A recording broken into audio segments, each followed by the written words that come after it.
Sahabat setia Go Warrior yang dikasih Tuhan, Shalom. Hari ini adalah Selasa 3 Desember 2024. Kita merayakan hari ini pesta Santo Fransiskus Xaverius, imam dan pelindung misi. Bahkan Fransiskus Xaverius pernah menginjakkan kaki di bumi pertiwi di Indonesia. Fransiskus Xaverius dilahirkan di Spanyol pada tahun 1506. Beliau adalah seorang imam dan misionaris besar gereja Katolik.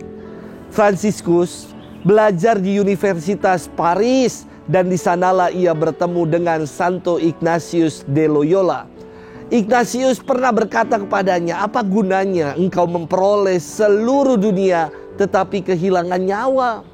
Perkataan Ignatius ini menggema dan menggetarkan hati Fransiskus Xaverius. Hingga akhirnya Fransiskus Xaverius mengikuti jejak Ignatius dan memberikan dirinya untuk menjadi imam. Ia diutus menjadi misionaris ke Hindia Belanda.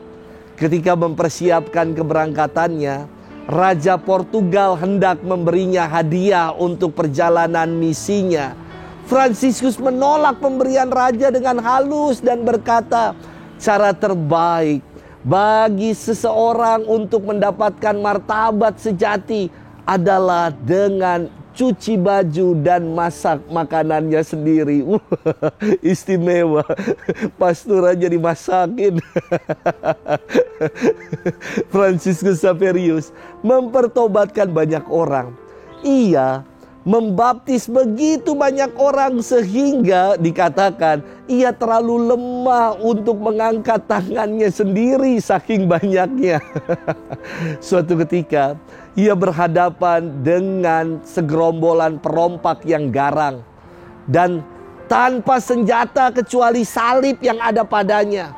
Ia mengangkat salib itu, mengusir gerombolan perompak itu yang kembali mundur. Sahabat setia Go Warrior yang dikasih Tuhan, sepanjang karya misi Fransiskus Xaverius senantiasa dipenuhi dengan sukacita yang datang dari Tuhan. Ia mendambakan untuk dapat bermisi ke tanah Cina, namun ia jatuh sakit. Sebelum ia masuk ke tanah Cina, ia wafat pada tahun 1552 di sebuah pulau pesisir Tiongkok pada usia 46 tahun.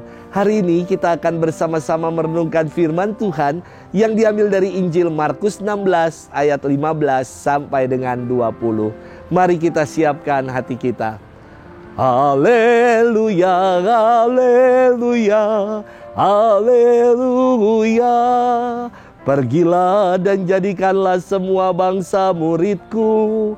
Aku menyertai kamu senantiasa sampai akhir zaman.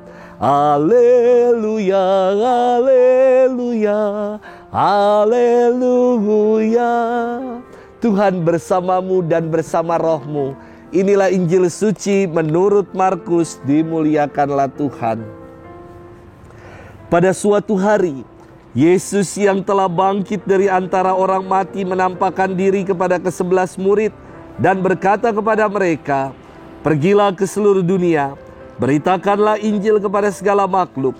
Siapa yang percaya dan dibaptis akan diselamatkan, tetapi siapa yang tidak percaya akan dihukum. Tanda-tanda ini akan menyertai orang-orang yang percaya. Mereka akan mengusir setan-setan demi namaku. Mereka akan berbicara dalam bahasa-bahasa yang baru bagi mereka. Mereka akan memegang ular dan sekalipun minum racun maut, mereka tidak akan mendapat celaka. Mereka akan meletakkan tangannya atas orang sakit dan orang itu akan sembuh." Sesudah berbicara demikian kepada mereka, terangkatlah Tuhan Yesus ke surga, lalu duduk di sebelah kanan Allah.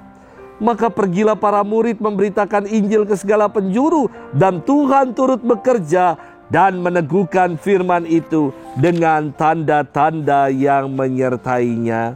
Demikianlah sabda Tuhan. Terpujilah Kristus. Sahabat setia Go Warrior yang dikasih Tuhan, Shalom. Waduh, kalau bulan Desember, bentar lagi bulan Januari. Biasanya di bulan Januari ada perutusan atau mutasi imam-imam baru. Dan di bulan Desember ini juga ada 2 tabisan imam baru sebentar lagi. Dalam perutusan, Bapak Kardinal luar biasa buat saya. Ia adalah seorang yang hangat, yang baik, yang pengen para imamnya bersukacita, bahagia dalam menjalani perutusan. Maka tiap kali para imam mau diutus, biasanya kita akan dipanggil. Beliau akan mengajak bicara, dan selalu beliau membuka pembicaraannya dengan mengatakan, Romo, seandainya Romo diutus ke sana, apakah Romo berkenan? Luar biasa, luar biasa.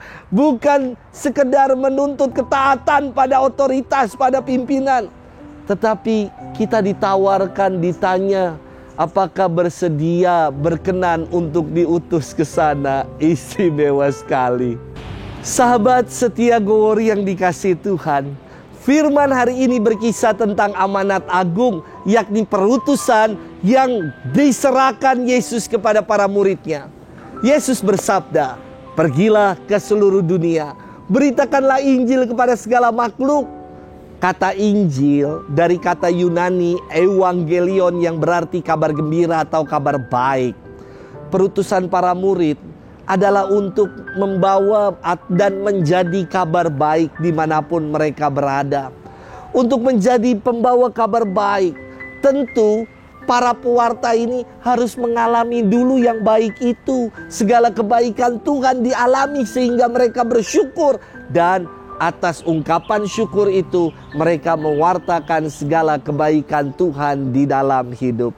Sahabat setia Gowori yang dikasihi Tuhan, ketika kita diajak untuk menjadi pembawa kabar baik, pembawa kabar Injil, tentu kita harus membaca Injil dan mengalami Tuhan dalam firman-Nya. Masa seorang pewarta kabar sukacita, pewarta Injil, tidak baca firman Tuhan dan tidak mengenal firman-Nya? Tentu tidak bisa seperti itu. Itu mirip seperti sales yang hanya taunya promosi saja, tetapi tidak tahu yang terdalam.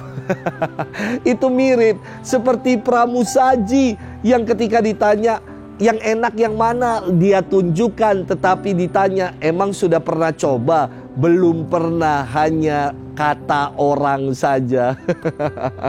Sahabat setia Gowori yang dikasihi Tuhan, firman Tuhan meneguhkan perutusan kita dengan tanda-tanda yang akan menyertai orang-orang yang diutus. Dikatakan mereka akan mengusir setan, bicara dalam bahasa yang baru, memegang ular, minum racun maut dan tidak celaka, menyembuhkan orang dengan meletakkan tangan atasnya.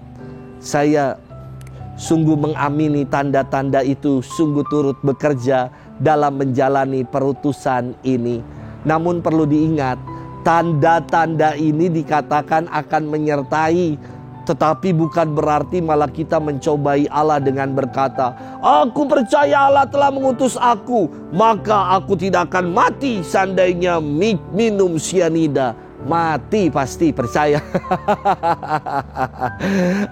Aku percaya Tuhan mengutus aku, maka aku tidak akan mati ketika aku nyebrang di tengah keramaian tanpa tolak kanan kiri.